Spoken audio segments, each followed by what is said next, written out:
Dear audience, dear committee, let me introduce my PhD thesis, which is continuous glucose monitoring and diabetes. My name is Gabriella Rákóczi. I'm a dietitian, a CGM specialist, and a first-year PhD student. My vision is to decrease the incidence of diabetes mellitus, and therefore my mission is to identify and correct dysglycemia before it develops into diabetes. To achieve my mission, I have two specific goals. The first one is to investigate the diagnostic accuracy of CGM on dysglycemia, and the second one is to investigate the effect of non-pharmacological interventions on the reversal of type 2 diabetes. The methodology of both projects are systematic review and meta-analysis. Let me introduce my first project. Diabetes is a public health burden with immense healthcare and societal cost. Almost 500 million people are affected worldwide with elevated risk of premature death. A significant number of these cases are preventable with proper lifestyle changes. Most of these cases are diagnosed at a late stage, which can lead to serious complications such as cardiovascular disease, kidney failure, and also vision loss. The early detection of glycemic disorders could improve with the detailed insights from CGM. What is CGM? CGM is a tool that can measure blood sugar levels throughout the day. It usually consists of a sensor worn on the upper arm and either a handheld monitor or a smartphone app. What's the problem with the conventional glucose measuring methods, and what are they? These are hemoglobin A1C, fasting glucose, and OGTT. They only provide a snapshot or an average of our blood sugar levels. However, CGM can give us much more information about nocturnal hypoglycemia and also postprandial hyperglycemia. Our aim in this study is to investigate the diagnostic accuracy of CGM. Our clinical question is, do CGM metrics help identify the early signs of glycemic disorders? We are investigating in non-diabetic population, and we are comparing the CGM data to the conventional glucose measuring data with the outcome of the detection of dysglycemia. Our hypothesis is CGM use can help identify the early signs of glycemic disorders. Here you can see our systematic search and selection. We have found over 17,000 articles in 3 databases, and at the end we have 15 included studies.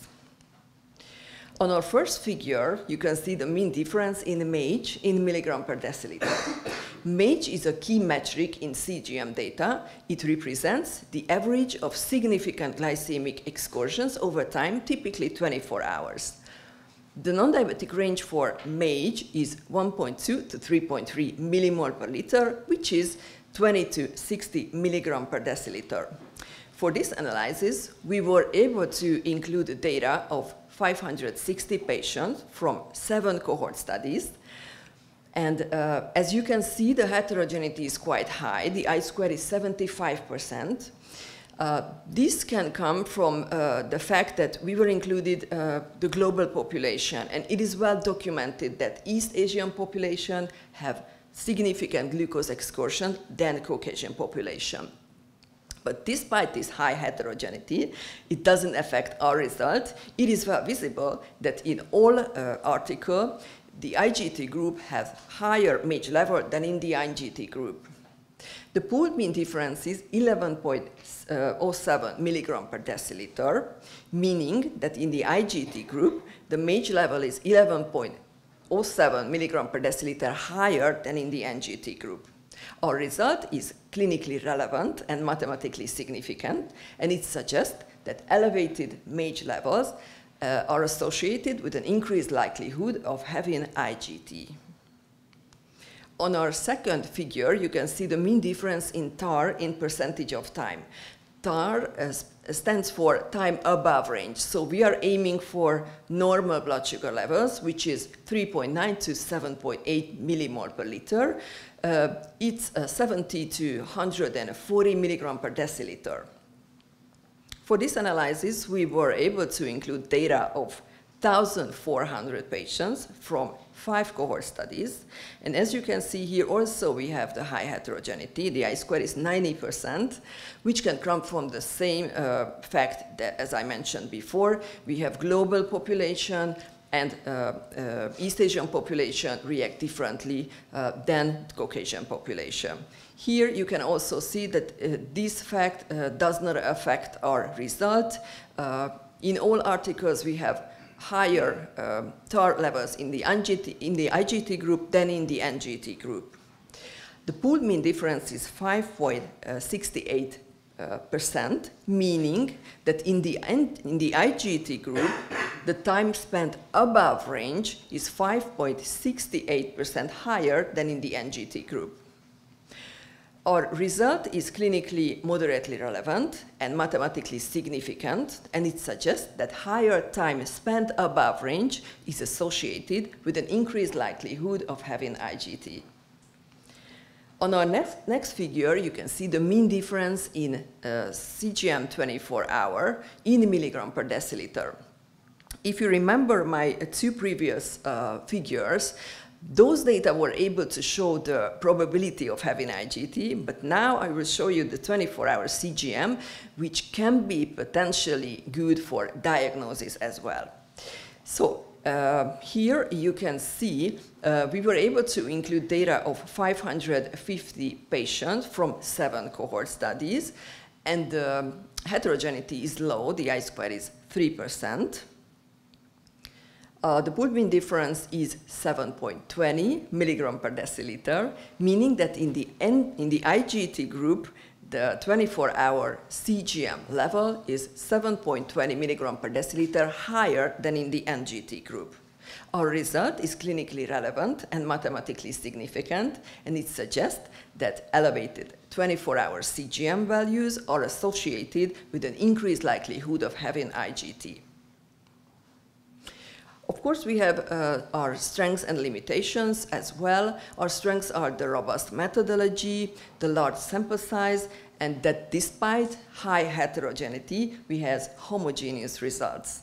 Our limitations are that the included studies may differ in monitoring duration, and also the lack of standardized CGM-based cutoff values for dysglycemia. So as a conclusion, higher MAGE, TAR percent, and 24-hour CGM values are associated with an increased likelihood of having IGT. Our implication for practice: currently, CGM is a good tool to apply with the conventionally used diagnostic tools. And the implication for research: further investigate the diagnostic accuracy, like negative predictive value, positive predictive value, sensitivity, and specificity, and also established cutoff values for CGM. Here you can see our progress so far. We are in the phase of manuscript writing. About my second study, which is investigating the effect of non-pharmacological interventions on the reversal of type 2 diabetes. Type 2 diabetes has reached epidemic proportions globally, even if it's not an infectious disease. It is driven by factors like poor diet, physical inactivity, and also obesity. Lifestyle factors play a critical role in controlling blood sugar levels and also reducing insulin resistance. Therefore, dietary and lifestyle changes could lead to type 2 diabetes remission. Our aim in this study is to investigate the effect of non-pharmacological interventions on reversing diabetes. Our clinical question is, do lifestyle factors help reverse type 2 diabetes? The population is type 2 diabetic population. Interventions are lifestyle changes like diet and physical activities with the outcome of the remission of diabetes. Our hypothesis is lifestyle changes can help reverse type 2 diabetes. And the clinical implication is reduction in complications, decreased medication dependence, improved quality of life, and also lowering direct healthcare costs. So to summarize, I have 2 ongoing studies. We are planning to submit the first one this September and the second one next June.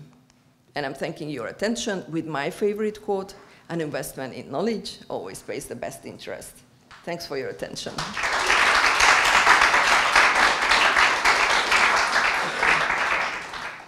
Thank you, Gabi, for the great presentation. And I would like to ask the audience if there are any questions. Please. So actually, we use in Hungary the hemoglobin A1C. So what's the difference between having a CGM data or hemoglobin A1C? Yeah, that's a very good question. Hemoglobin A1C is giving us information about the previous 2 to 3 months of blood sugar levels. It shows the glycated hemoglobin levels, but it has some limitation. We have many limitations, but I will tell you 2, 3.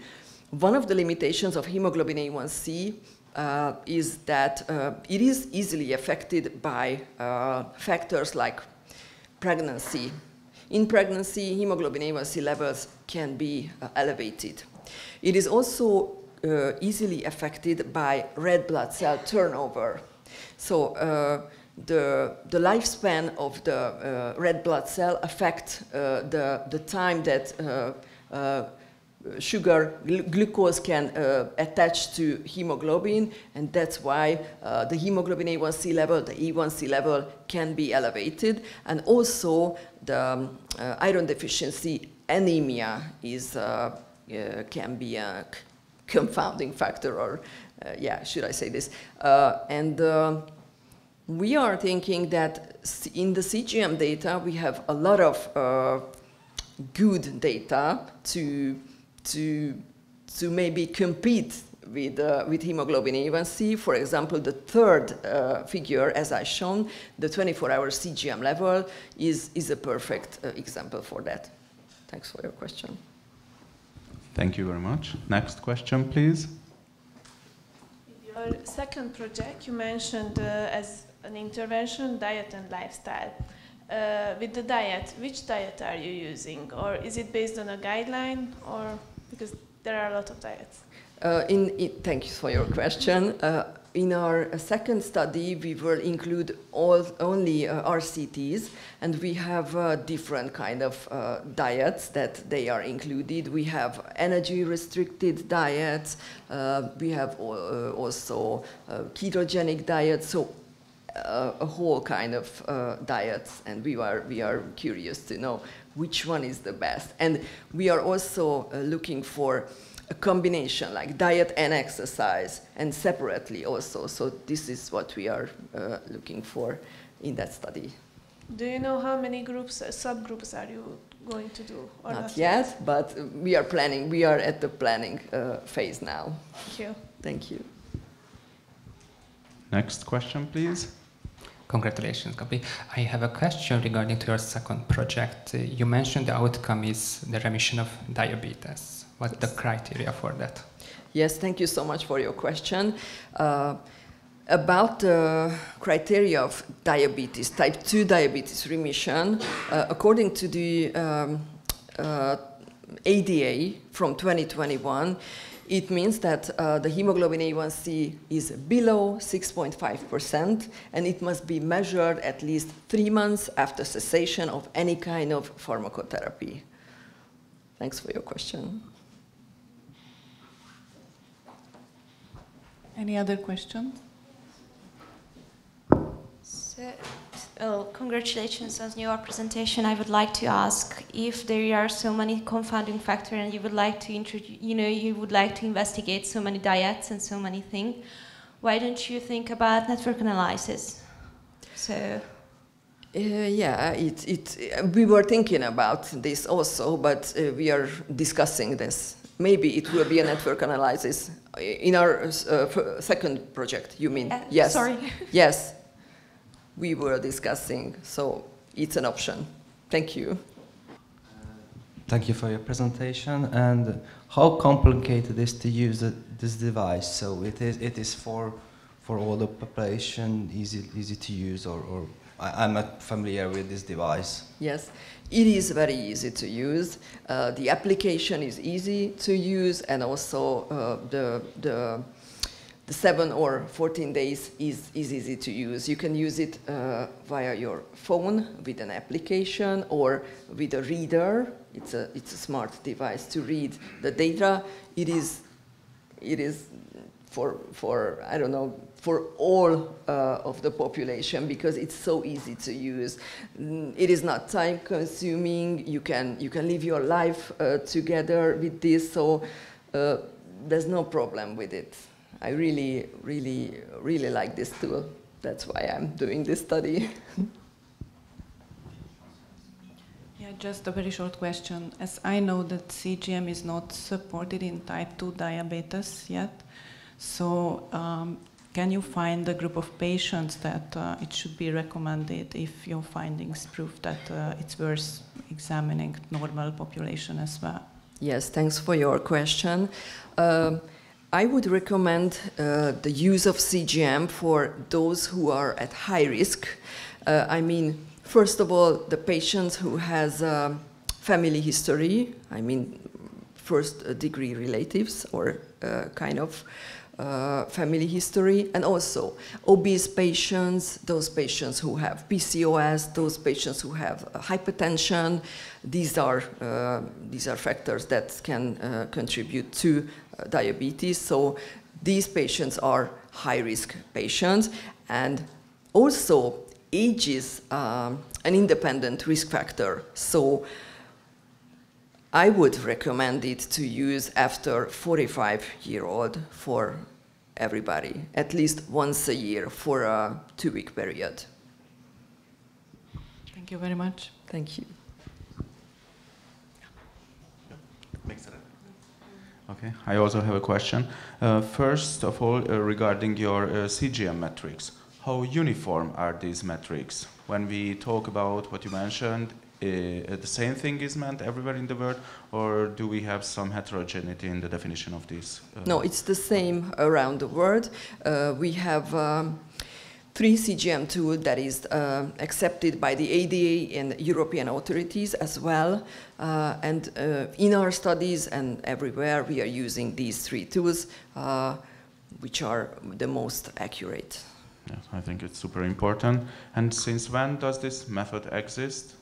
The CGM? Yes. More than 20 years. They are using in type 1 diabetes with a closed loop system, with the injection of insulin.